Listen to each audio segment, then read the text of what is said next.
What up, fellow GMs? Have you ever found yourself reading or playing a Pathfinder 2nd edition adventure path and just feeling like there's something missing, but you can't really put your finger on it? So, most of my experience playing and GMing is in Pathfinder 1st edition, and I'm finally diving into Pathfinder 2nd edition, and I absolutely love the polish and the streamlined rules of 2nd edition. But I find that 2nd edition adventure paths leave something to be desired. I keep finding myself wanting to run 1st edition APs. Like, why does Shattered Star still spark that rush in my chest more than Abomination Vaults? Why do the streets of Corvosa in Curse of the Crimson Throne feel more appealing than the streets of Absalon in Agents of Edgewatch? I love what Paizo has done with both editions. I have a passion for adventure paths that they put out. Otherwise, I wouldn't be doing like hour-long overviews for them in my spare time. But I'm definitely no system or industry expert. But I did start poking around in community blogs, forums, and Reddit threads to kind of get this question answered. Like, why do 1st edition adventure paths feel better to me than 2nd edition adventure paths? And so what I found is that I'm not alone in this sentiment. There are a lot of other players and GMs that are talking about this and making these comparisons. So today I want to take a casual look into why Pathfinder 1st edition adventure paths hold such a special place in our hearts. We'll explore what people are saying about old school pacing versus newer structure, tone and theme differences, and also nostalgia. No hot takes here, just community insights. This video is not here to say Pathfinder 1st edition APs are superior, just that the sentiment exists and there are many reasons for it. Reasons like nostalgia, which can be triggered by the smell of a book. I can't be the only one that smells his books. Maybe I am, but I'm just crazy. But they smell good. So epic scale versus smaller size campaigns. One of the biggest differences fans mention is the structure and scope of old APs versus new ones. Pathfinder's original APs were 6 volumes released monthly, each about 96 pages. In other words, every Pathfinder 1st edition AP was an epic campaign taking heroes from 1st all the way up to like the high teens, and then in some APs they would go up to even level 20. By contrast, PF2 started with 6-part campaigns, but they've transitioned to putting out shorter 3-part campaigns that cover smaller level ranges, some from level 1 to 10, others from 11 to 20, and then kind of anywhere in between that. So Paizo has confirmed that this was a business choice. Sales always dipped in book 4 to 6 of the old APs, so switching to shorter 3-volume stories was more profitable and it lets them tell more stories each year. In practice, that means that Pathfinder 1st's adventure paths had twice as many pages and more playtime to build up the drama, villainy, and locations, whereas PF2e adventures have to wrap things up in half as many books and less pages. But does more books equal more epic? With 6 parts, PF1e APs could shift settings mid-campaign.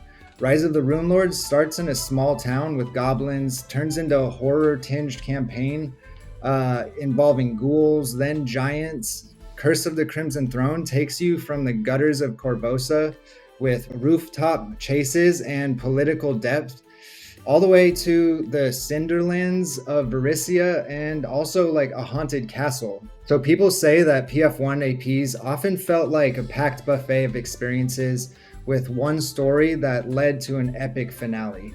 Fans mention that those sweeping journeys across continents from city underbellies to ancient ruins are hard to replicate when you've only got 3 books to tell your tale.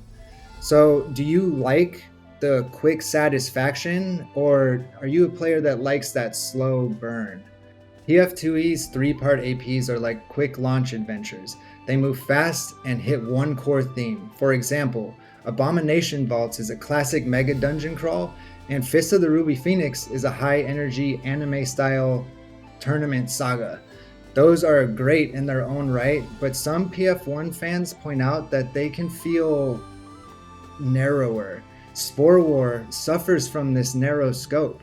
You start the adventure, get to the middle, and bang, it's finale time. War's over. In a long PF1 AP, there was room for multiple climaxes and twists leading up to the grand finale. Some players and GMs enjoy that slow build that the first edition APs offered, which a 3-book AP you might only have space for like one big reveal or the final climax. So in short, PF1 APs were longer and let stories breathe, which many players equate with a more like epic feeling. PF2's tighter schedule and new 3-book format can feel snappier and more affordable, but sometimes players miss the lengthy build-up and grand finales of old APs. But what about tone, themes, and grit? Tone and flavor seem to be huge factors. Fans say that PF1 Adventure Paths embrace full spectrum fantasy tropes, sometimes in the same series. The setting of Galarian is a kitchen sink where you can go from Wild West to high court politics to Lovecraftian horror under one setting. That variety, from dark city noir to swashbuckling sea adventures to epic dungeon crawls, gave each old AP its own flavor. Some fans point out that each PF1 AP could often change its vibe book by book. Some believe this to be a problem with the longer 6-part APs, while others feel it's a good thing and keeps the campaign fresh. They say you never knew exactly what tone to expect, but you got plenty of shifts along the way, which kept things exciting for longer campaigns. PF2 APs also cover cool ideas as well: working in a circus, detective work, eldritch horrors, anime, martial arts, but they often stick hard to one theme and tone, which can be great if you love that theme, but it means no surprises later. Some players say that PF2 APs feel more modular. Each one is like a tight package of one concept. For example, Abomination Vaults is a classic deadly dungeon and stays very dungeony. Agents of Edgewatch is a police procedural in a dark fantasy setting. Fists of the Ruby Phoenix is a flamboyant Dragon Ball style combat tournament. These are all very fun, but compared to PF1's AP's larger scope, they sometimes feel narrower and less epic. And then something called the grit factor, as some call it, also gets mentioned in this conversation. I believe that this is one of the main reasons that I find Pathfinder First Edition APs to feel better. PF1 launched from an era when the hobby was leaning into grindy, grim fantasy. So APs like Curse of the Crimson Throne, Hell's Rebels, or Reign of Winter had an edge of your seat, try not to die vibe. Many fans say that 1E felt darker and more brutal. PF1 classics like Curse of the Crimson Throne, which is political horror in Corvosa, and Rise of the Runelords, Ancient Evil's Awakening, definitely lean into these darker, high-stakes themes. PF1 APs did not shy away from grim or icky content. Villains often did vile things on screen, and sometimes PCs themselves played as morally gray characters. This mature tone is part of what made some PF1 APs feel more weighty. PF2 APs generally tone down explicit horrors out of safety and inclusivity, so the story ends up feeling a little bit brighter in tone in PF2. PF2 has experimented with new flavors though, like comedic horror and Extinction Cursed, Urban Investigations and Edgewatch, Wizard, School, Jungle Madness, and Strength of Thousands. And that variety is awesome. But some players felt the shift in tone was jarring and much lighter. And let's remind ourselves that PF2 APs also have dark elements, fiendish cults and abomination vaults, the corrupting fungus of Spore War. But the feel can be different as those themes can be toned down compared to the older first edition APs. All of this to say, PF1 APs felt like long, winding road trips through Galarian's weird and wild corners, whereas PF2 APs feel often like quick, guided tours of a single locale with a much lighter tone and much lighter theme. Many players love both, but the extra tonal variety and gritty punchiness of PF1 APs contribute to that beloved feel that many players miss. The alluring fog of nostalgia. So nostalgia, the secret sauce behind so many the old days were better debates. Gaming is no exception. In fact, psychologists note that nostalgia isn't just sentimental fluff, but it's built into our brains. Studies on media nostalgia, such as video games, show that recalling old experiences with friends or family actually boosts our mood and self of connection. In other words, the next time you sniff Rise of the Runelords hardcover, there's science behind that weird emotional rush you get. Don't judge me. With PF1 APs, nostalgia runs deep. Many current PF2 players first picked up Pathfinder during PF1's heyday, 2009 to 2012, when D&D's 4th edition was becoming unpopular. They remember opening those books, seeing the art, and reading the lore for the first time. Early PF1 artwork had a distinctive look. Think sepia-toned sketches, pencil-like drawings, and classic fantasy painting style. In community forums, veteran players often say, "I love that old PF1 art. It was gritty, realistic, and let my imagination fill in the gaps." Compared to some PF2 art, which is very polished, sometimes hyper stylized, and doesn't match the tone of the story at times. And people who grew up on the old stuff feel the new stuff is too flashy and less down to earth. Whether it's the worn smell of a printed module, that feeling of old pages or dice in your hands from years ago, or just seeing familiar characters like Aldern Foxglove memed all over the internet, these triggers make PF1 APs emotionally weightier for us. So community lore also ties directly into nostalgia. For example, Rise of the Runelords became a gold standard partly because it was that first big Pathfinder Adventure Path. In one online discussion, a GM admitted Rise of the Runelords was their first AP, and they said that they had too much love and nostalgia for Varisia to judge it fairly. Yet, they still ended up rating it a solid 10 out of 10. That can be a really good example of a person's real attachment showing through their review. There are also shared memories. Many players fondly recall their first level characters in Sandpoint's Rusty Dragon Inn, or being unpleasantly surprised by Malfeshnakor in Thistletop. Moments that don't simply repeat when running a new Pathfinder 2nd Edition AP, and that's not 2nd Edition's fault.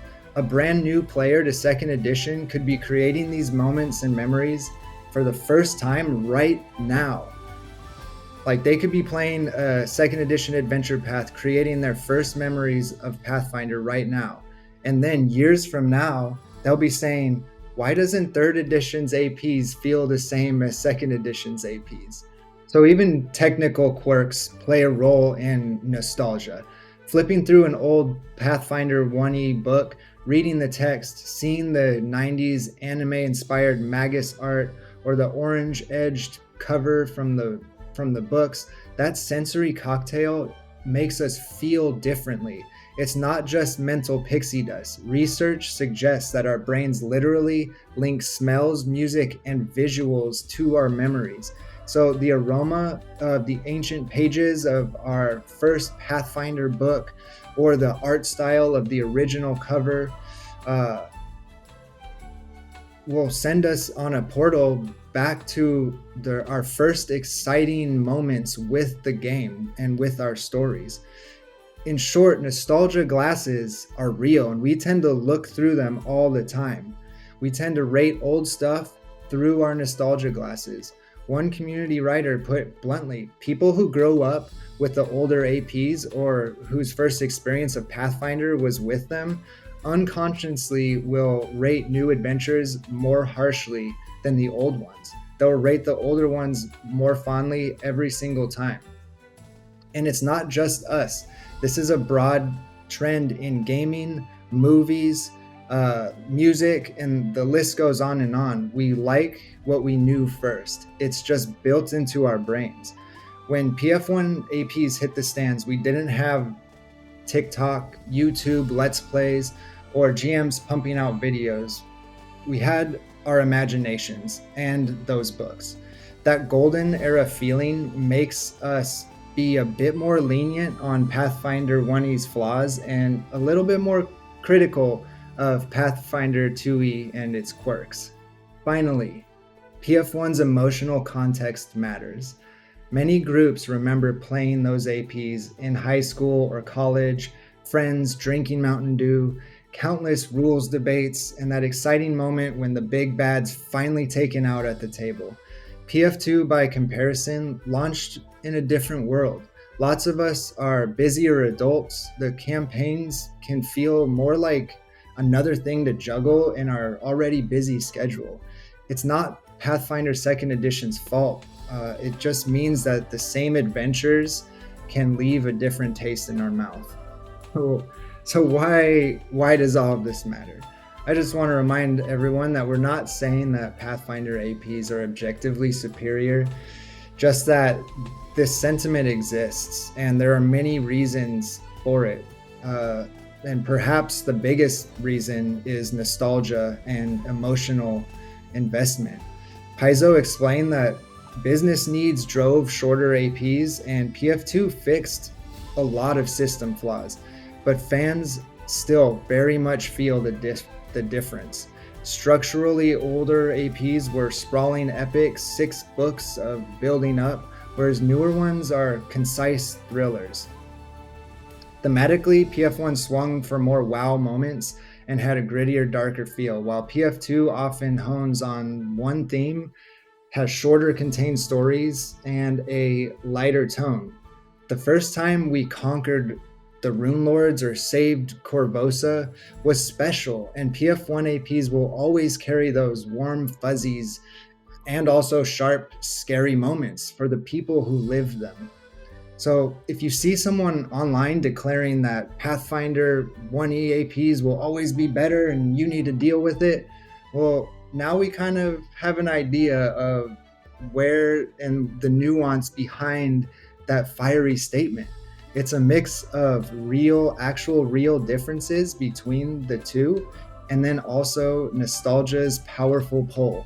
Both editions have their strengths. The community's stance is not that one is worse than the other, but that the older ones feel a certain way because of all of these different factors. There are so many factors that go into this topic. I just scratched the surface. If you have any insight onto this topic, let us know in the comments. Also, let me know what's your favorite first edition and also second edition adventure path, if you have one. And then at the end of the day, whether you're a diehard 1E fan or a champion of second edition, it's clear that Pathfinder as a whole has a rich legacy.